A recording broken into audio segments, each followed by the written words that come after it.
My very own social media evolution. The year was 2007 and I was finally creating my very own MySpace page. This social media site was the first of its kind to reach such a widespread audience. Everyone at school had one, and I always wanted to edit my own page with different designs and add my favorite songs, just like all of my other friends. I changed the background constantly to match the current season, holiday, weather, anything that gave me an excuse to update my page. My friends and I always posted questionnaires in the bulletin section. It was the craze that everyone was always on top of. You could answer these questions alone, with a friend, or with a group of friends. These questionnaires held questions such as, what is your favorite color? Which celebrity would you marry? Who was the last person you hung out with? And so many more. Besides Club Penguin, where you have a penguin avatar, can choose pre-typed chats to send out, and play mini-games, MySpace was my first portal to the social media world.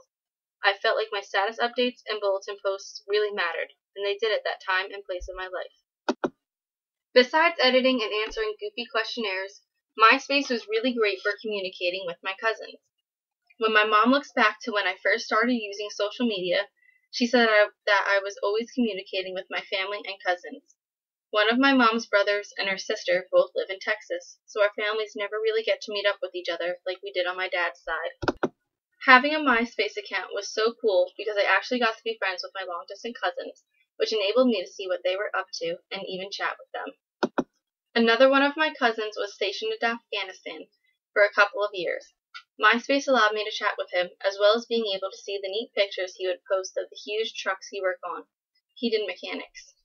My mom says that it was nice that he got a break from his military activity and that he could freely talk with his cousins and goof around and be stupid. As a 7th grader, I had so many privileges towards communication that my parents did not have as kids, and were just becoming available now. In fact, Teens in Social Media, an article written in 2007 on pewinternet.org, found that over 47% of teens are communicating through an instant messenger via social media.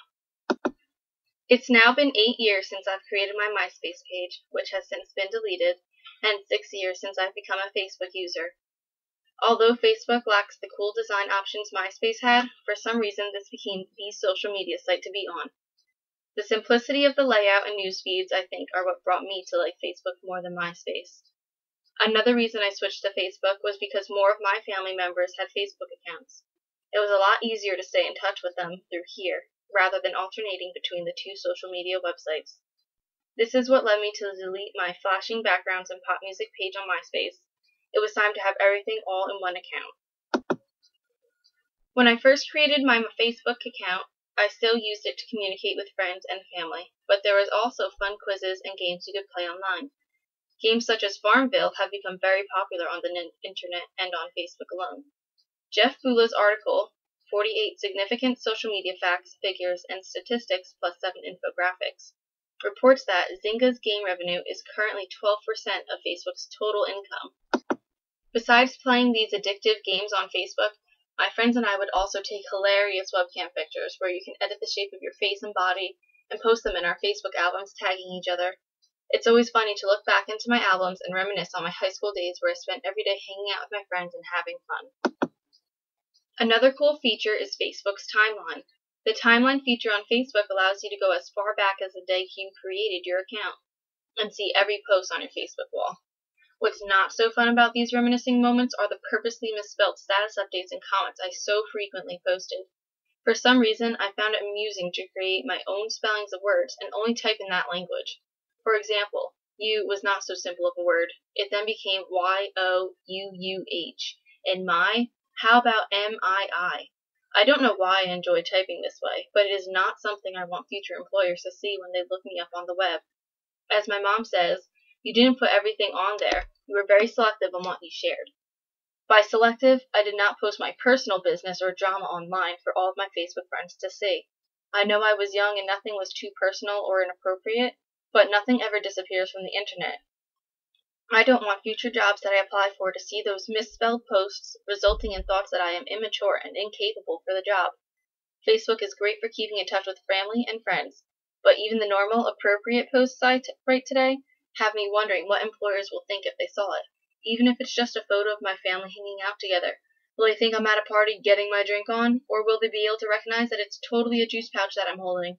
Even though I don't post anything inappropriate, I still have to be careful, as should everyone. Besides Facebook, I have 3 other social media accounts. An Instagram to post my favorite pictures for my followers to see, and although my mom doesn't think that I do Twitter anymore, I actually have 2 Twitter accounts. I have one Twitter account which I use for entertainment and if I want to share anything quick with my friends, such as my recent frustration with Expedia and their terrible customer service, or how I am wishing these bags under my eyes were filled with money. On the other hand, I have a second Twitter account for more professional posts and content. I follow accounts such as Edutopia, where I have instant access to classroom resources, and EdWeek, which I follow to keep up to date with the latest news in education. I also use my professional Twitter account for school-related work. In my writing, research, and technology class, we need to have an account to post our blogs, and in my teaching literacy course, we need an account to follow people in our profession and to create a habit in checking educational resources online, which luckily I already do. In my prior semester at Rowan University, spring 2015, I was required to create this professional Twitter account. I thought that I would never use it, especially because it was already hard to find time to use my own personal account. My mom notices my difficulties in using social media. While interviewing her, she stated, "Whenever you have assignments that pertain to being active on social media, you have a hard time taking the time out of your day to go on social media."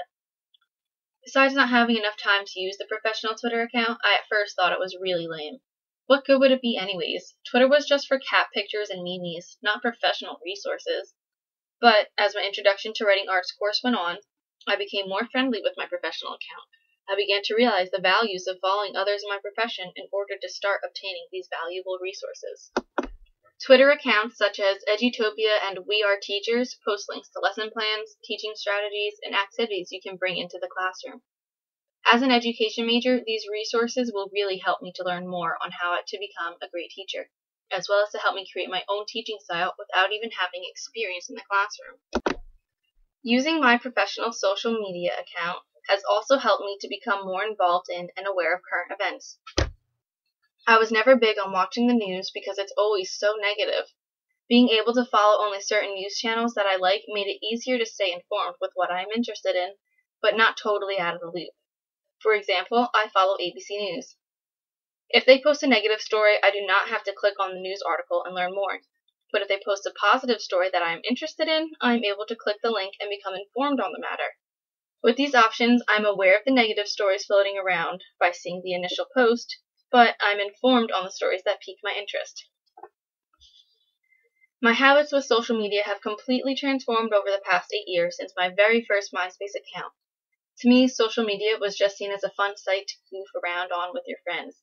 Now, I see it as an open door to millions of open doors in finding the right resources and connections to create the strength and knowledge I need in my professional career path.